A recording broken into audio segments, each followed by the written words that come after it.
Olá pessoal, tudo bem? Eu me chamo Rafael, sou o Regis da Estúdio Fiscal, estou aqui com o Wagner Soares, nosso gerente comercial. Dá um alô aí, Wagner.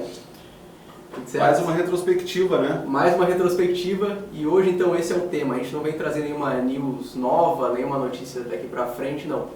Nós viemos aqui relembrar as principais notícias tributárias do ano de 2022, que teve em nosso Brasil um ano bem tumultuado, né? Vamos dizer assim. A gente pode considerar que foi um ano bom para o setor tributário, Rafael? Eu não gostei muito desse ano para o setor tributário. Acho que muita coisa ficou travada, eu acho que muita expectativa de reforma tributária, a votação de temas, decisões jurídicas que poderiam virar administrativas, não ocorreram. Um ano de eleição, um ano polêmico, um ano de Copa, então muita coisa ficou para trás e, enfim, eu não gostei desse ano da área tributária. Também não achei bem interessante, mas a gente tem muita coisa que aconteceu durante o ano que cabe trazer para vocês, cabe lembrar um pouco com vocês, temas que mostraram um pouco de mudança de alguns paradigmas que eram utilizados antigamente. Exatamente. Vou começar direto pelo polêmico Lei Perse, né? Lei Perse. Então, pessoal, vamos lá. Primeiro tópico que a gente vai abordar é a Lei Perse, tá? Por quê? A Lei Perse ela atingiu diversos segmentos que foram impactados pela pandemia do Covid, né? Então, empresas que tiveram a sua receita reduzida, empresas que tiveram que fechar, que não conseguiram atuar, tiveram que demitir muita gente. E veio a Lei Perse aí e concedeu alíquota zero para diversos segmentos de eventos, de prestação de serviços vinculados a essa parte de eventos, cinemas, hotéis e diversos outros segmentos, transformando o PIS e COFINS e o Imposto de Renda e Contribuição Social em alíquota zero durante algum tempo, né, Wagner? O contribuinte arrecadador tributado pelo lucro real, lucro presumido ou mesmo pelo simples, no setor de serviços é onde teve o maior impacto financeiro pela Covid. O governo agiu de forma correta, na minha opinião, atuando sobre um incentivo financeiro fiscal para esse setor. Assim a gente acaba tendo uma retomada da economia para eles. Foi uma lei importante e é uma lei que impacta muito na arrecadação brasileira. Impacta na arrecadação e também como é que eu posso dizer assim, em reerguer essas empresas que estariam fechadas, né? Então, empresa fecha, aumenta o desemprego, impacta no caixa do país, impacta na parte econômica, então a Lei Perse vem aí para conceder uma renúncia fiscal, vamos dizer assim, para alguns setores, mas também garante empregos. Então essa foi uma das principais tópicos que aconteceu em 2022. Ou teve um outro movimento parecido com esse também, né? Para incentivo econômico, a gente passou por um período complicado em relação a aumentos do combustível perante o dólar e foi tomada uma ação. Só nosso segundo tema para agora. Isso, que é o combustível alíquota zero. Pessoal, esse foi um tema polêmico durante um certo período do ano, tá? Foi uma iniciativa boa, porque o diesel, ele é monofásico, ou seja, a indústria ela acaba pagando imposto por toda a cadeia. Durante ali de março até agosto, o governo transformou o combustível diesel, né, não a gasolina, estou falando só do diesel, em alíquota zero, ou seja, ninguém paga o imposto por toda a cadeia. Então, a partir daí, as empresas mudaram seu entendimento, principalmente os postos de combustíveis começaram a entrar muito na justiça querendo tomar crédito sobre a aquisição do diesel, que para mim é algo que administrativamente não faz sentido, né? Então, aí foi meio que se aproveitar de uma iniciativa boa do governo para pleitear uma tomada de crédito que normalmente não ocorre, né? Lembrando que a nossa logística nacional, a malha é viária, então o incentivo ao óleo diesel faz todo sentido, uma vez que o transporte de caminhão é o que move a nossa economia. Mas as transportadoras podem tomar o crédito de combustível. O problema é que os postos estavam querendo tomar o crédito de combustível como se fosse um bens revenda, ou seja, eu compro e vendo, eu compro o diesel, tomo o crédito, mas eu não pago na venda, devo acumular saldo credor. STF que lute ano que vem, né? Ou no outro, né? Então muitas empresas com isso começaram a entrar na justiça e começaram a ganhar algumas liminares, mas eu acho que esse assunto não vai para frente. É por isso que nunca muda, né? A nossa situação da reforma tributária acaba sendo importante porque sempre acaba acontecendo uma interpretação que diferente, né? Gera a repercussão para fins de órgãos de justiça. O federal reduziu em mais de R$1 bilhão. Comentar um pouco? Sim, é uma notícia que eu trouxe faz poucas semanas, notícia de dezembro que a gente trouxe na News, me marcou muito, Rafael, porque o órgão está sofrendo uma redução importante de orçamento para o ano que vem. Sabendo que a gente está na 4ª geração do SPED, na evolução da fiscalização digital, ainda assim precisa de auditores e fiscais para conseguir fazer a máquina rodar. E o órgão está sendo, de alguma forma, sucateado. Não vejo como vantagem competitiva para o nosso setor. A gente tem que manter a seriedade do trabalho e sempre a responsabilidade com o nosso cliente, mas isso mostra como a tendência é cada vez menos pressão sobre o contribuinte, né? O contribuinte ele tem que rodar na apuração e cada vez vai ser menos pressionado. A Receita vai acabar focando nos grandes contribuintes. Como né? sempre. Vai fazer ali, quem contribui mais, eu vou olhar mais. Isso, querendo ou não, pode fazer as pessoas querer dar uma sonegada de imposto, já que não terá uma atuação tão forte da Receita, né? Então, provavelmente ano que vem a gente vai fazer o nosso material aqui sobre o perfil de fiscalização, como no ano passado, e vocês vão acompanhar conosco qual o perfil de empresas que vão ser fiscalizadas no ano que vem, qual o direcionamento do órgão. Sabendo que ele está sucateado, o direcionamento tende a ser para empresas maiores. Esse ano o setor supermercadista foi muito autuado, principalmente envolvendo a parte de substituição tributária e outras questões. Então, no outro ano foi o setor automotivo, esse ano a gente viu o setor supermercadista, vamos ver o que vai acontecer para os próximos. Esse ano eu não quero fazer aposta contigo, cara. Não? Esse ano eu não vou arriscar. Terceiro ponto importante, aqui é voltada para São Paulo, que eu falei, uma notícia do início do ano, liberação acelerada de crédito de ICMS em São Paulo. Então, São Paulo tem aquela questão, né, como todos os estados, de quando tu vende um produto abaixo da linha da pauta, tu pode pedir o ressarcimento desses créditos tributários. E o estado de São Paulo, que é sempre o estado que se sobressai quando o assunto é ressarcimento, restituição, autuação, ele acaba sendo um espelho para todos os outros estados. Ele acabou criando um sistema de priorizando os bons contribuintes. Então, quem é A+, que é a melhor classe de contribuintes, são empresas adimplentes, que entregam as obrigações acessórias corretas. Quando pleitear algum crédito tributário, ela acaba tendo preferência no recebimento. Então, isso impacta muito no caixa de empresas que tem muito saldo credor. Até vou trazer uma tendência de serviço e produto nosso, Rafael, para o ano que vem.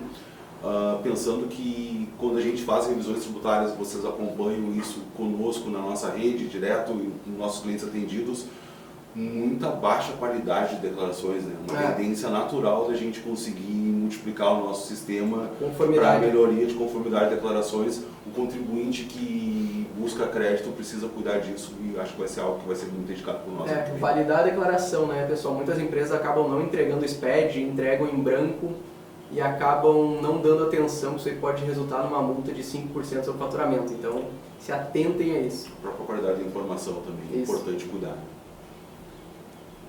Uma próxima. Eu falei no início da Lei PERSE, né? Então, saiu agora uma recente da Lei PERSE para o setor aéreo. Então, o setor aéreo, um dos setores também muito impactados pela questão do Covid, questão de aumento de preço de combustíveis, também vai ser enquadrado até 2026. Então, é óbvio, não poderá tomar nenhum crédito de PIS e COFINS, está vedado na MP, porém também recebeu aí que a alíquota zero para PIS e COFINS, imposto de renda e contribuição social. Para quê? Para evitar o caos no setor aéreo. Vamos lá. Se o governo não der uma renúncia, um benefício para o setor aéreo, as empresas aéreas vão quebrar e, consequentemente, não vai ter transporte aéreo no Brasil. Então, lembrando, temos a Gol, temos a Latam, as principais, temos a Azul. Se o governo não der nenhum incentivo, essas empresas vão quebrar e vai criar um caos aéreo no Brasil. Já passamos por isso nos anos 90, Rafael. Tu era novinho, né? Mas eu já estava lá quando a Varig quebrou, né? Infelizmente, então, o setor já passou pela mudança da própria TAM sendo medida pela Latam. Periodicamente, o governo acaba tendo que intervir no setor. Acho que uma medida correta também, foi muito bem tomada ela, e espero que eu consiga viajar para o Caribe ano que vem, com passagem baixa. Todos nós, né? Outro ponto, a Receita publicou agora uma ação normativa validando basicamente algumas questões sobre a tomada de crédito de PIS e COFINS. Mas principalmente, o principal ponto é que o ICMS ele ainda entra dentro da base de cálculo para a tomada de crédito. Ele não entra para a venda, mas para a tomada de crédito foi mantida. Por que isso foi importante? Porque quando a tese do século ela virou administrativa, a Receita estava querendo fazer a seguinte analogia. Se o ICMS eu excluo da venda, eu também tenho que excluir da compra. Porém, as empresas estão dizendo, não, pera lá. A lei modificou só um tópico, o outro é para ser mantido. Então, isso gerou algumas brigas, algumas discussões. envolvendo advogados. O advogado gosta de um tema polêmico também, né? Sim. Gosta, né? Gosta de entrar com uma ação. E essa normativa veio para matar essa questão. O ICMS não entra na venda e entra na compra. Sabe que eu até fiquei surpreso durante o ano que a gente não pegou tantos contribuintes com esse nível de diferença, mas muitas empresas ingressaram com a tomada de liminar sobre o ICMS a pagar, que é inferior ao ICMS destacado, que é o que a lei permite. Eu até achei estranho de pegar poucos contribuintes com essa diferença, mas você que tomou sobre o crédito de ICMS a pagar, procura a gente vai conseguir te ajudar com o resto. Isso. Outro ponto importante, pauta bilionária para 23, hein? Exclusão do PIS e COFINS da própria base. Então essa é uma outra tese que vai entrar em discussão em 2023, que é importante vocês estarem atentos, que pode impactar muito no caixa da União. Wagner, opinião minha, tá? Eu acho que essa tese não vai ser aprovada ano que vem, porque vai impactar muito no caixa da União, a gente já está vendo aí diversas notícias de furo de teto, furo disso, furo daquilo. Então eu acho que muitas teses que são plausíveis de virar administrativo vão ser dadas uma segurada em 23. Eu queria poder discordar de ti, Rafael. Estava me preparando para isso, então, mas nessa eu não vou poder discordar de ti. Estou contigo também. Eu acho que esse tema não vai ser aprovado, infelizmente. Quem ingressou judicialmente, contudo, acho que fez o certo. Não fica tranquilo que vai uma hora ser resultado. Não vai ser em 2023. Porque tudo isso impacta no caixa da União, né? Então, a partir do momento que tem uma troca de governo, para um governo mais assistencialista, que precisa de dinheiro para injetar dinheiro, automaticamente tudo que pode impactar no bolso da União, acho que não vai sair. Mas tem uma que vai sair, né? Tem uma que vai sair. Sim. Já chegamos nesse tema, não? Não, ainda não. Tá. Que é o nosso próximo tema. Esse eu vou deixar para tu discorrer sobre ele, que tu abordou muito ele sobre o longo do ano, que é o default CMS, né? Que eu gravei a news no início do ano e eu falava se ia ser cobrado em março, se ia ser cobrado em março de 22, se ia ficar para 23, e saía notícia, a gente não chegou a uma conclusão. Vou deixar para te falar um pouco mais. Imagina o gasto público para discutir um tema com uma lei um pouco mal elaborada, por assim dizer, né?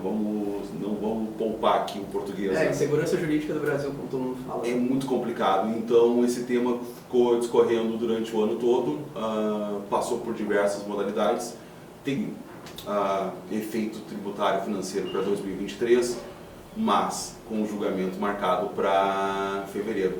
Não dá para perder essa não. Eu acho que isso vai ser o tema mais importante do primeiro semestre do ano que vem. Isso vai sair. E vai ter um grande efeito para as empresas. O efeito financeiro vai ser avassalador e não tem mais como evitar. Então a gente espera que isso se resolva logo e a gente confia, né, Rafael, de alguma maneira que o sistema jurídico, que envolve muito do que impacta o nosso administrativo, consiga resolver as principais questões que interferem no nosso setor.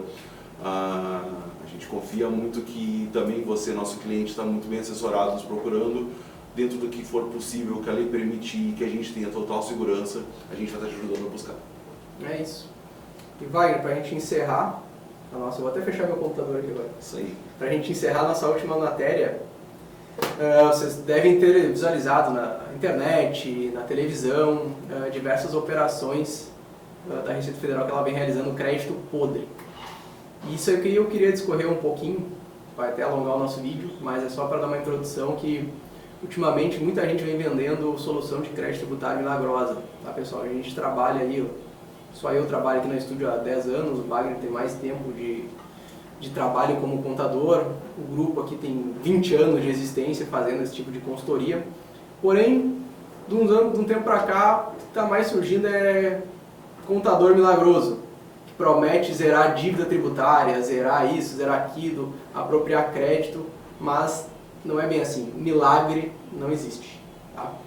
A lei tributária, cada tópico ele tem o seu ponto, o PIS/COFINS tem a sua lei, o IRPJ tem a sua lei, e o que a gente faz como revisão tributária, consultoria, é aplicar a lei nas empresas. Tá? Não existe fórmula mágica. Se a sua empresa tem crédito, vai recuperar, se não tem, não vai recuperar. O problema é que muitas empresas acabam vendendo crédito. Primeiro de tudo, não existe vender crédito dessa parte de federal. Eu tenho R$1 milhão de PIS/COFINS, eu vou vender para o Wagner. Não existe. Tá? O que muitas empresas fazem é, pegam a tua procuração eletrônica, vai lá no teu DCTF, tu declarou que deve 100 mil, ela vai lá e zera para ti e diz, paguei o teu débito com o crédito que eu tinha. Mas o que ele fez? Ele foi lá e simplesmente zerou a declaração. e isso a Receita cai em malha muito fácil e vai te multar. Então, cuidem com milagrosos que ofereçam soluções de crédito tributário. Eu quero trazer alguns parâmetros do tema. Esse ano a Receita Federal autuou 2 empresas especificamente, uma de Minas Gerais e uma de São Paulo. A dinâmica da Polícia Federal mudou, uma vez que o contribuinte ele também é uma vítima disso. Obviamente que a gente sabe que pode haver malícia, má-fé e má intenção em qualquer setor, em qualquer negócio, mas a hora que o contribuinte é induzido a zerar sua DCTF para quitar sua dívida sem ter a comprovação de compliance, isso acaba gerando o risco fiscal dele. Lembrem que a Estúdio Fiscal, uma empresa de 20 anos no mercado, sólida no mercado, na revisão tributária, experiente na revisão tributária, não atua sobre estimativa, sobre pauta de risco, e sim com a garantia de que a história que a gente conta para a Receita Federal, ela tem fundamento do documento, que é o que garante a segurança para o contribuinte.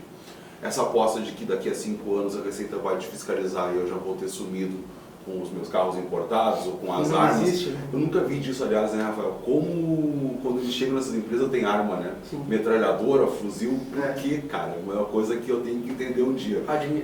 Quando falou da de Minas Gerais, ela envolvia Simples Nacional.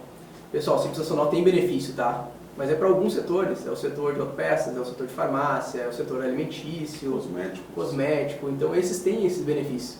Por exemplo, se você tem uma loja de roupa e alguém e é do Simples Nacional e te disser que você tem crédito, você não tem crédito. Não caia nessa lábia, por exemplo, tá? Porque é bem limitada essa questão. Ferragens. O pessoal vai lá, acessa suas declarações, zera os seus números, some com o débito, você acha que está ganhando, mas na verdade você está acumulando um problema que vai vir com 150% de multa. E quando você for nessa empresa, o contador milagroso ele vai sumir. Que foi que agora saiu uma notícia recente no Fantástico, que era o contador que ele simplesmente zerava, né, as dívidas. Sim. Não existe isso.